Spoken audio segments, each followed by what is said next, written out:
वतीहिल अशजारु साजिदतन तमशी इलैहि अला साकिम बिला कदमी।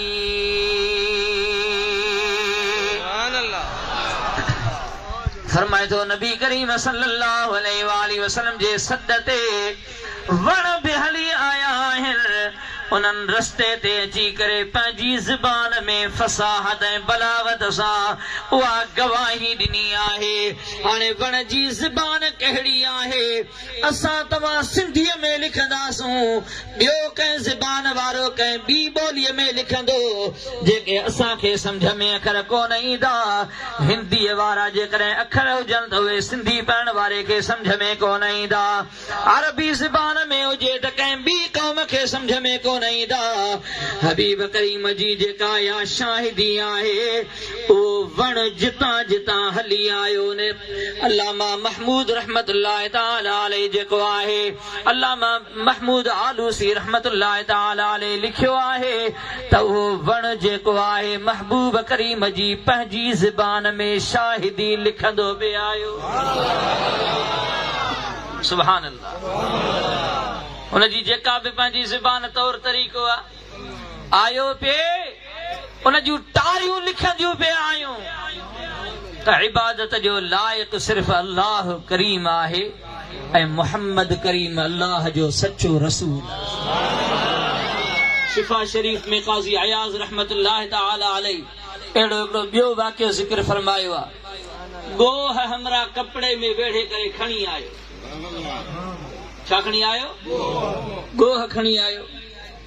नबी करीम सल्लल्लाहु अलैहि वसल्लम जा प्यारा उम्मती गोह बि बुज़ुर्गनि लिखियो त मोल हुई, मोल गोह खणी आयो।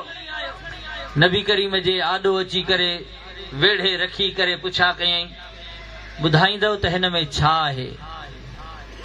तंहिंजो मतिलबु आहे त उन वक़्त जे माण्हुनि खे इहा ॻाल्हि ज़हन में हुई त ग़ैब जूं ख़बरूं ॿुधाईंदड़ नबी आहे।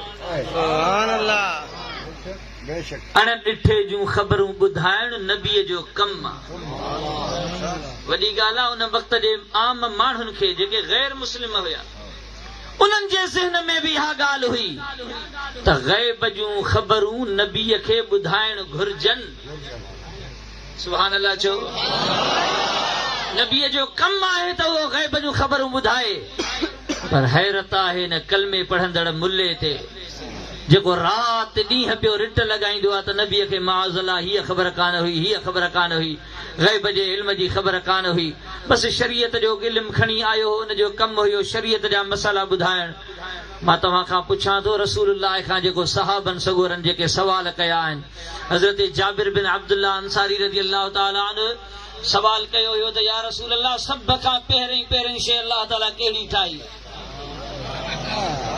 त हिन मुल्ले खां पुछो त इहो वुज़ूअ जो मसइलो आहे या नमाज़ जो मसइलो आहे? हा साईं, इन जो वास्तो ई कोन्हे को न को वुज़ूअ सां, न को ज़कात सां, न को कंहिं ॿिए कंहिं फ़िक़ही मसइलो त इहो आहे ई कोन को, न कोई असांजी ज़रूरत मझा आहे।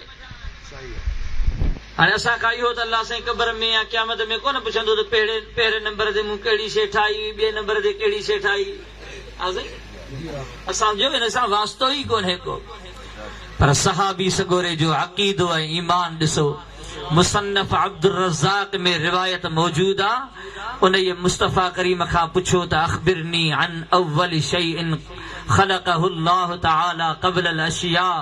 ऐं महबूब करीम सभ खां पहिरीं जेका अल्लाह साईं शइ पैदा फरमाई मूंखे उन शइ जे बारे में ॿुधायो।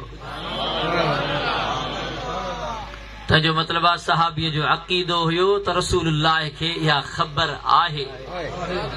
महबूब करीम बि ईअं कोन फरमायोसि त हीउ तूं छा थो पुछी, हिन सां मुंहिंजो वास्तो ई कोन्हे को।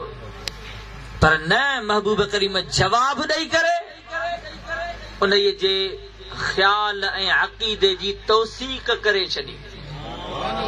तो वाकई भी नबी सगोरे जो इहो कम आहे त इहो ॿुधाए पाण फरमायूं त या जाबिर इन अल्लाह तआला खलक क़ब्ल अल अशियाء नूर नबियक मिन नूरिही।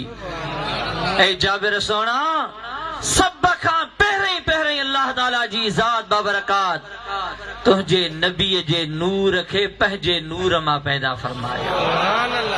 ज़ोर सां चओ सुभान अल्लाह, अञा मोहब्बत सां चओ सुभान अल्लाह। अव्वल नूर